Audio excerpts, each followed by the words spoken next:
5 nouveaux ambassadeurs accrédités en Côte d'Ivoire ont présenté ce jeudi leur lettre de créance au président de la République, Alassane Ouattara. Il s'agit des ambassadeurs du Royaume-Uni, de Grande-Bretagne, de l'Irlande du Nord, du Royaume des Pays-Bas, de l'État d'Israël, du Royaume du Maroc et de la Tunisie. Le Premier ministre Daniel Kablan-Duncan a procédé ce jeudi à la remise des clés des premières maisons de la cité Ado. Au total, ce sont 512 logements qui ont été livrés à des acquéreurs très heureux. Et puis la Fondation Children of Africa de la première dame, Dominique Ouattara, a rendu heureux 3000 enfants au palais présidentiel. Et c'était hier. À l'étranger en Syrie, 31 observateurs des Nations Unies sont arrivés sur place ce jeudi afin de superviser la phase finale des dernières évacuations de combattants et de civils. Mesdames et messieurs, bonsoir. Bienvenue dans votre journal. Intense activité diplomatique au palais présidentiel ce jeudi. 5 nouveaux ambassadeurs ont présenté leur lettre de créance au président de la République, Alassane Ouattara. Il s'agit des ambassadeurs du Royaume-Uni, de Grande-Bretagne et d'Irlande du Nord, du Royaume des Pays-Bas, de l'État d'Israël, du Royaume du Maroc et de la République tunisienne. Tous ces diplomates promettent d'œuvrer au raffermissement des relations entre la Côte d'Ivoire et leurs pays respectifs. Enfin, le point avec Awa Touré. L'envoyé de Sa Majesté le roi Willem-Alexander des Pays-Bas, Robert Johannes van den Dolle, a transmis les meilleurs vœux du roi au pays et au peuple de Côte d'Ivoire. Le nouveau chef de la mission diplomatique des Pays-Bas en Côte d'Ivoire entend œuvrer à l'approfondissement des relations entre les deux pays. J'ai assuré Son Excellence de la pleine volonté des Pays-Bas d'entretenir et intensifier notre partenariat pour poursuivre la croissance économique et sa durabilité, notamment visant à la lutte contre la déforestation, la promotion de la production durable de cacao, ainsi que la volonté de réduire les niveaux de pollutants dans les carburants en Côte d'Ivoire. Diplômé de l'université d'Erasmus de Rotterdam, Robert Johannes van den Dolle était précédemment ambassadeur du Royaume des Pays-Bas à Juba. Le nouvel ambassadeur du Royaume-Uni, de Grande-Bretagne et l'Irlande du Nord, Joséphine Lucie Louisa Cole, a pour sa part dit sa joie de revenir en Côte d'Ivoire en tant qu'ambassadeur. Sa mission, créer des relations plus fortes et plus étroites entre la Côte d'Ivoire et le Royaume-Uni de Grande-Bretagne et l'Irlande du Nord. Nous avons déjà une relation très importante sur le côté commercial avec nos échanges. J'espère que ça peut augmenter. En termes de bailleurs de fonds, on a aussi un programme annuel autour de 5 milliards de francs CFA sur les programmes régionaux. Mais c'est 5 milliards que ce qu'on dépense en Côte d'Ivoire. On continue de soutenir la Côte d'Ivoire dans son développement et c'est son chemin pour devenir un pays émergent d'ici 2020. L'ambassadeur de l'État d'Israël, Eli Ben-Toura, a également présenté ce jeudi ses lettres de créance au président de la République, Alassane Ouattara. Pour lui, la Côte d'Ivoire et l'État d'Israël entretiennent déjà des relations très étroites. Les deux pays sont pays et frères et très amicaux. Les relations sont très étroites et j'ai promis au président de renforcer les relations entre les deux pays, surtout dans le domaine du développement. Titulaire d'un PhD en administration publique de l'université de Haïfa, Eli Ben-Toura a servi de 2015 à ce jour en République démocratique du Congo, au Congo, au Gabon, en Gambie et à Madagascar. Abdelmalek Ketani est le nouvel ambassadeur extraordinaire et plénipotentiaire du Royaume du Maroc près la République de Côte d'Ivoire. Le représentant de Sa Majesté Mohamed VI, roi du Maroc, s'est félicité des relations soutenues et fraternelles que les deux pays entretiennent depuis 60 ans. Nous avons d'excellentes relations avec la Côte d'Ivoire, on s'en félicite. Et aujourd'hui, ma nomination est là pour souligner encore une fois cette relation excellente, mais aussi pour porter plus avant les projets initiés par le Maroc en Côte d'Ivoire, les projets économiques et sociaux dont la nature est de porter encore plus haut la relation entre nos deux pays respectifs. Précédemment directeur général du groupe Dahlia Développement, Abdelmalek Ketani est diplômé de HEC et de l'université Georgetown de Washington. Présentant ses lettres de créance au chef de l'État, l'ambassadeur de la République tunisienne, Mohamed Naoufel Labidi, a salué la stabilité et les performances économiques de la Côte d'Ivoire. Il s'est dit confiant après sa rencontre avec le président de la République Alassane Ouattara avant de réaffirmer sa volonté de travailler à l'intensification de la coopération entre la Côte d'Ivoire et la Tunisie. J'ai assuré, Monsieur le Président de la République, que je ne ménagerai aucun effort pour travailler davantage avec mes amis, frères et collègues de tous les départements ministériels à Abidjan, en Côte d'Ivoire aussi, pour donner davantage de dynamique à notre coopération bilatérale.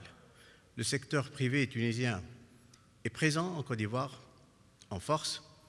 Il est très satisfait des conditions de travail, tant sur le plan institutionnel que privé. Tout comme les autres ambassadeurs, Mohamed Naoufel Labidi a félicité le chef de l'État pour la parfaite organisation du référendum et des législatives du 18 décembre.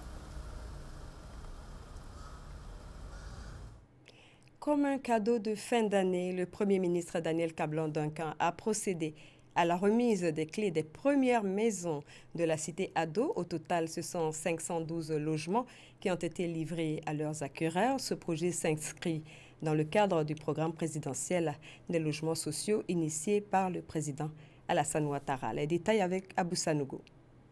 C'est fait. Leur rêve devient réalité. Ils ne seront plus dans l'angoisse des fins de mois. Ils sont les premiers acquéreurs de logements sociaux, économiques et de standing. Les premiers bâtiments de la cité Ado dans la commune de Yopougon ont été livrés. C'est le plus grand jour de ma vie. C'est le meilleur cadeau de Noël que j'ai jamais eu. Je dis un grand merci au président.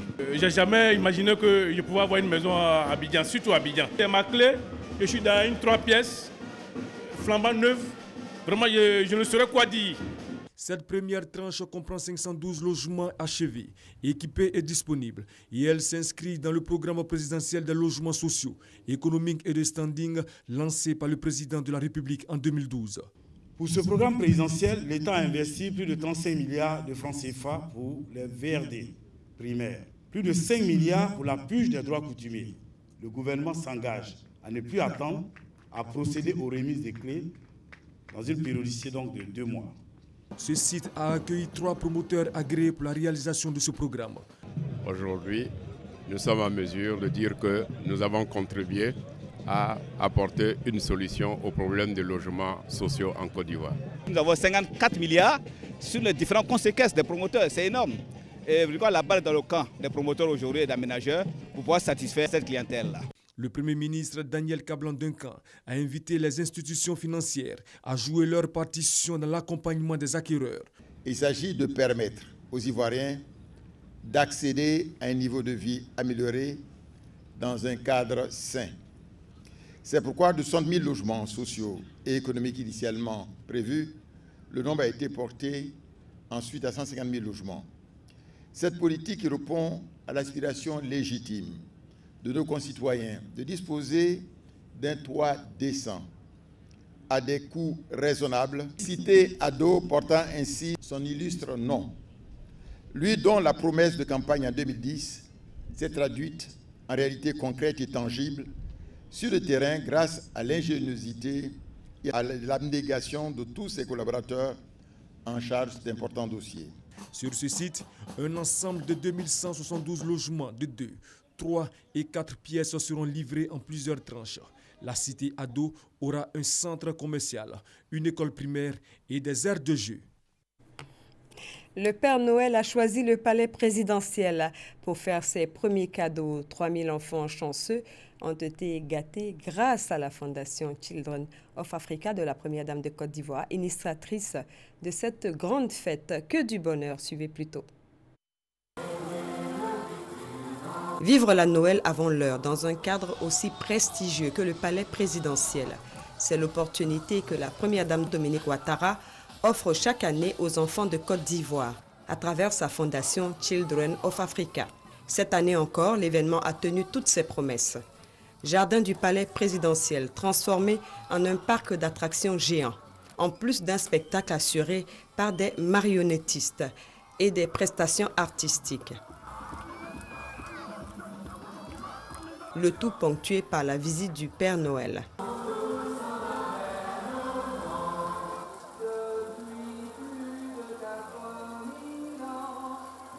Au bout du compte, ce sont des tout-petits qui sont repartis comblés du palais présidentiel. Merci à la première dame de Côte d'Ivoire de nous avoir donné plein de cadeaux et bonne fête à tout le monde. Je viens dire merci à maman Dominique parce que je suis content de recevoir mes cadeaux. Et je dis merci aussi à papa Alassane Ouattara. Merci maman Dominique, je t'embrasse très fort. La première dame Dominique Ouattara a également partagé cet enthousiasme des enfants.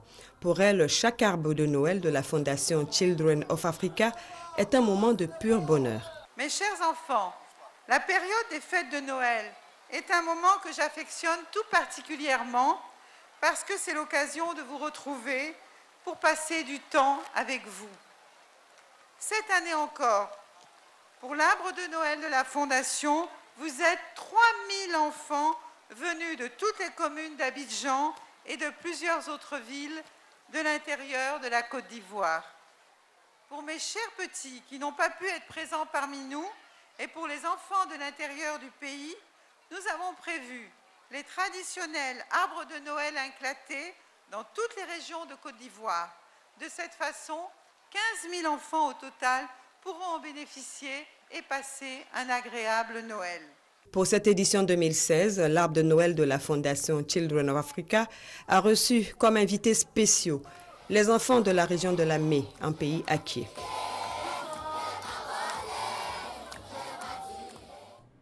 Et à quelques jours des fêtes de Noël et du Nouvel An, les populations sont en plein dans les préparatifs.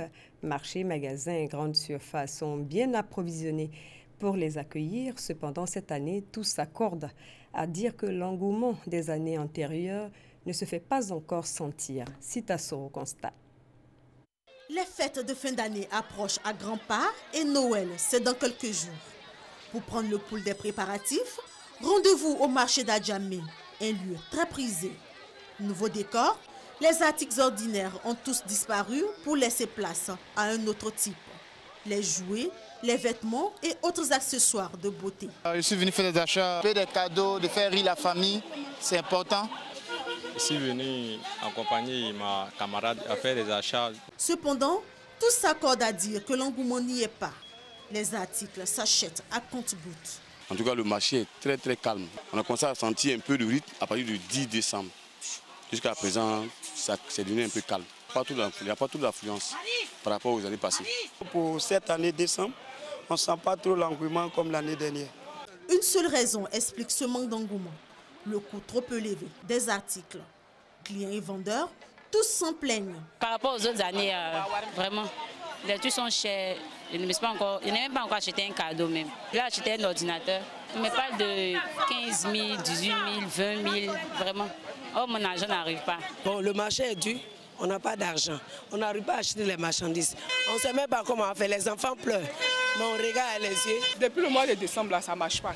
C'est dans ce dernier temps, là, à partir du 15, là, c'est là qu'on a commencé à voir les clients rentrer. Mais en tout cas, quand les clients rentrent aussi, là, ils trouvent que c'est cher. Pour certains parents, pas question de laisser le prix prendre le dessus. Car rien ne vaut la joie d'un enfant qui reçoit un cadeau pendant la Noël. Pour cela, une solution, marchander jusqu'à obtenir gain de cause. Il y a des moments qui viennent, elles s'asseyent, elles demandent pardon. Bon, souvent, tu ne peux pas rester parti. Tu es obligé de nous donner le prix qu'elle veut. Depuis, ça a arrêté. Certains disent de diminuer. Depuis, on ne diminue pas. Donc, vraiment, c'est vraiment cher. Elle me dit 12 000. Et ça, elle négocie avec elle. Si elle diminue, je vais prendre. En attendant, chacun se prépare comme il peut pour passer les fêtes de fin d'année dans la gaieté, tout en faisant plaisir aux siens. Rues, magasins, tous sont pris d'assaut à cet effet, à la recherche du cadeau idéal, du vêtement qu'il faut ou d'un mets spécial pour ces fêtes.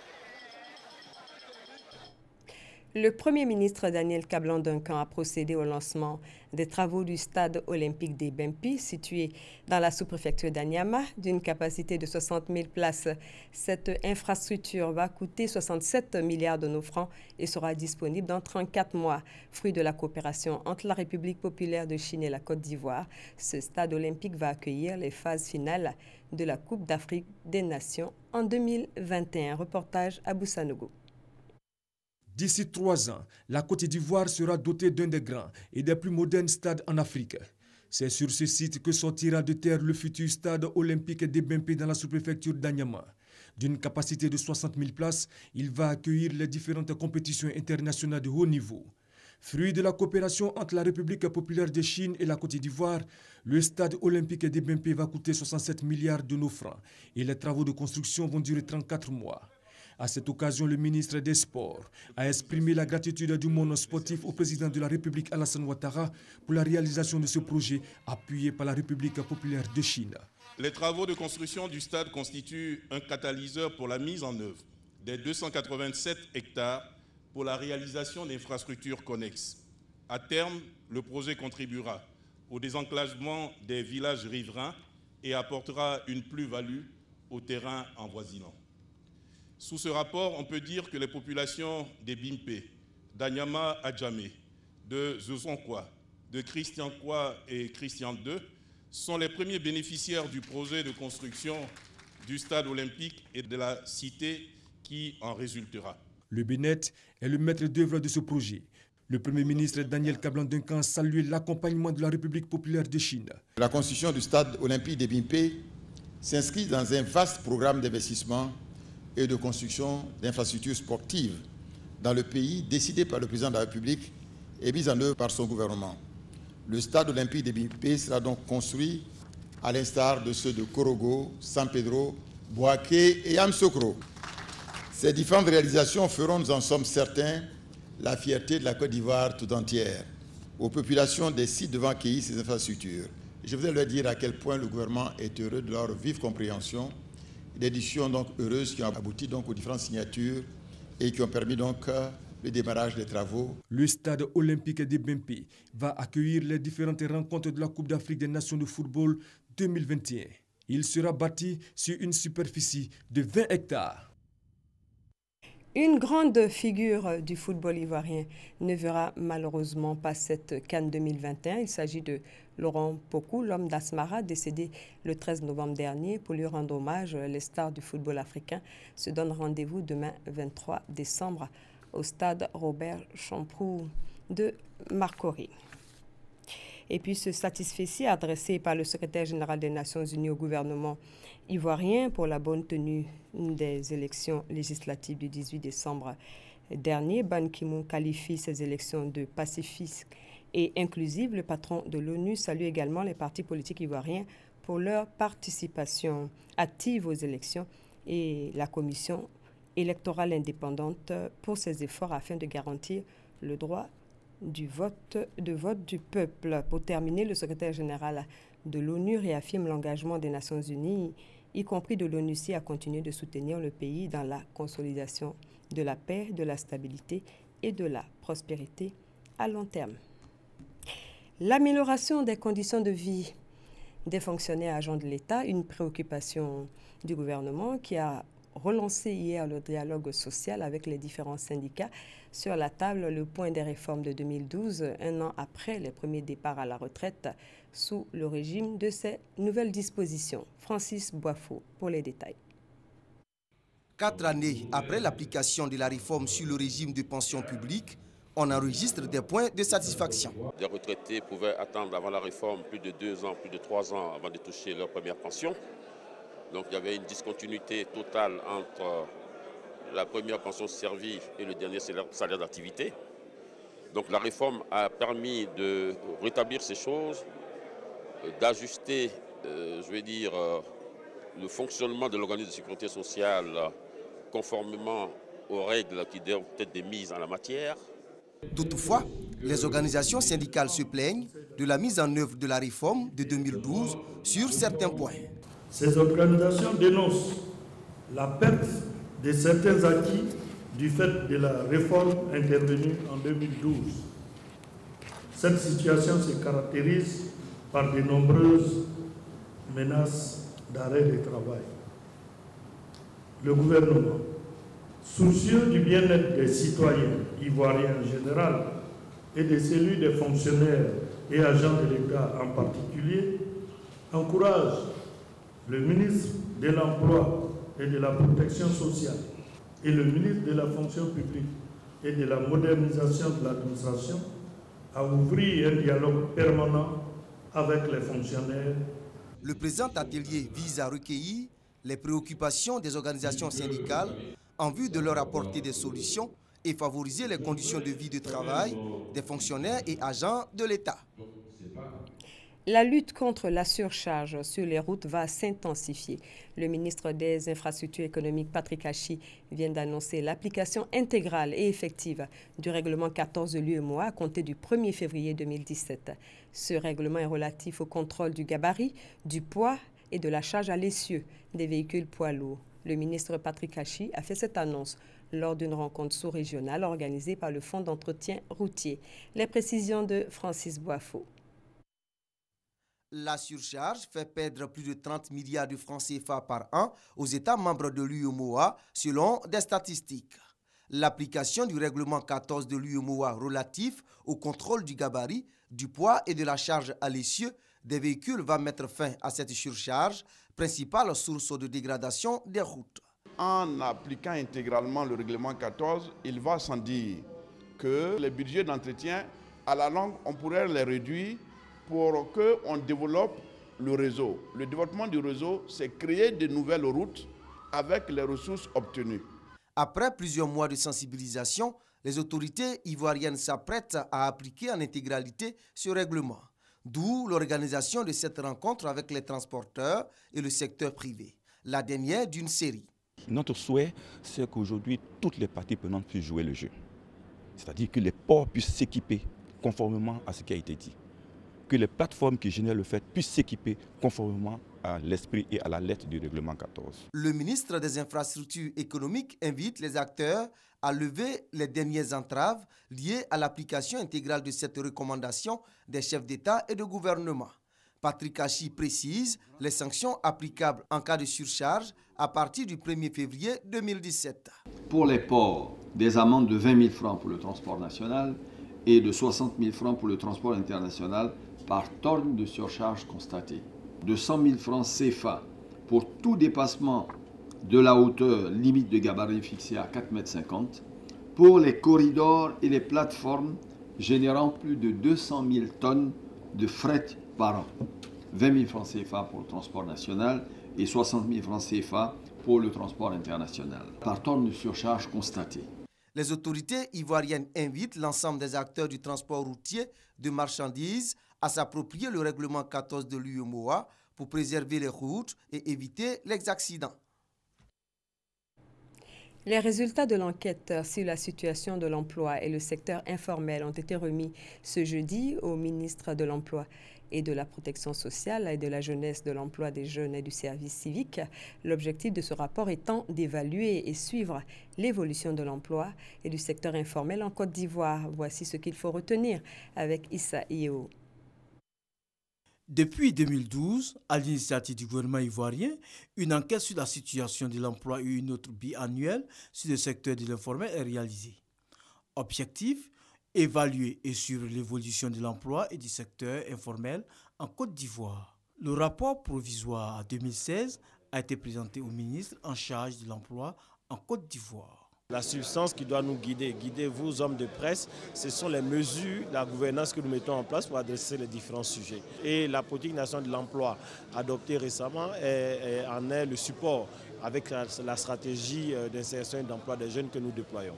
Ces données sont à mettre à la disposition des économistes, de l'État de Côte d'Ivoire d'abord en premier lieu, mais surtout de tous ceux qui ont besoin d'informations sur le marché du travail en Côte d'Ivoire. Ce qui est important, quelle est la réponse que le gouvernement apporte, n'est-ce pas, à cette donnée sur l'information du marché? En attendant son adoption définitive par le gouvernement, ce rapport provisoire révèle que l'agriculture reste le secteur pourvoyeur d'emplois en Côte d'Ivoire et que le chômage est en net recul.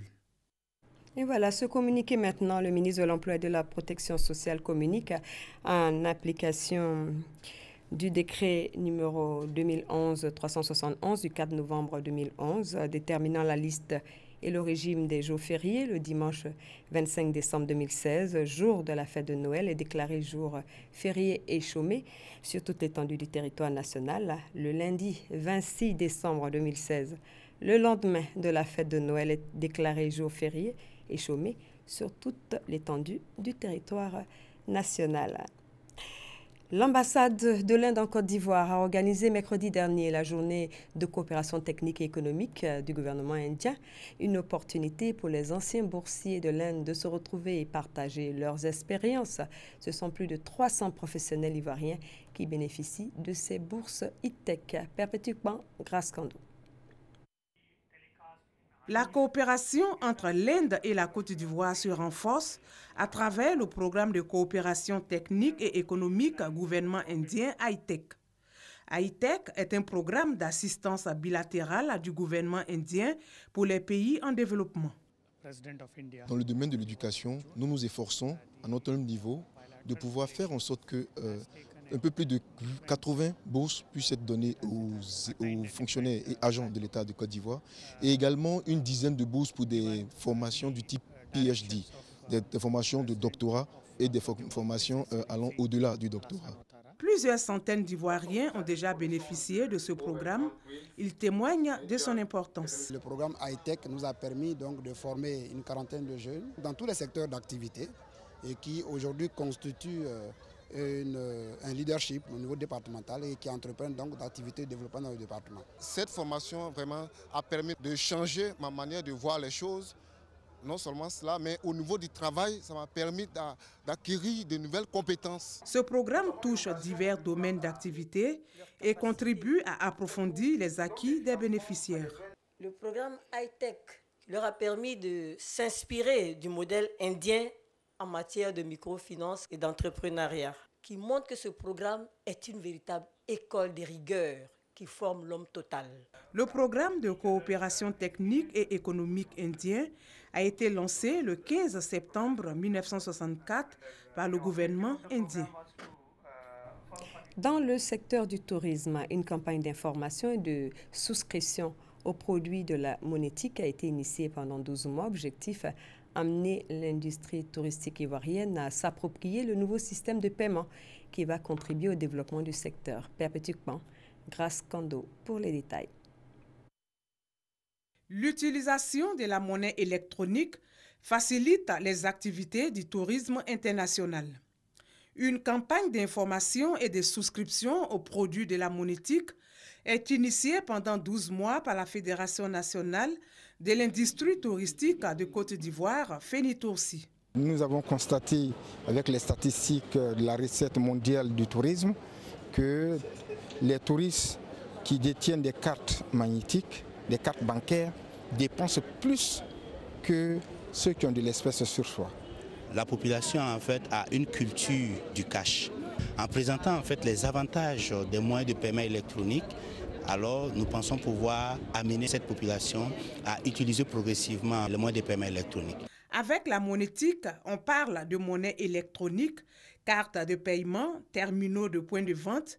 Il n'est plus question de pièces et de billets. L'initiative de la FENITOURSI a pour but de sensibiliser les acteurs du secteur en Côte d'Ivoire, aussi bien au niveau des opérateurs, c'est-à-dire les hôteliers, les restaurateurs, les loueurs de voitures, les agences de voyage et également les consommateurs sur l'intérêt qu'il y a à utiliser les cartes de crédit pour les questions de sécurité.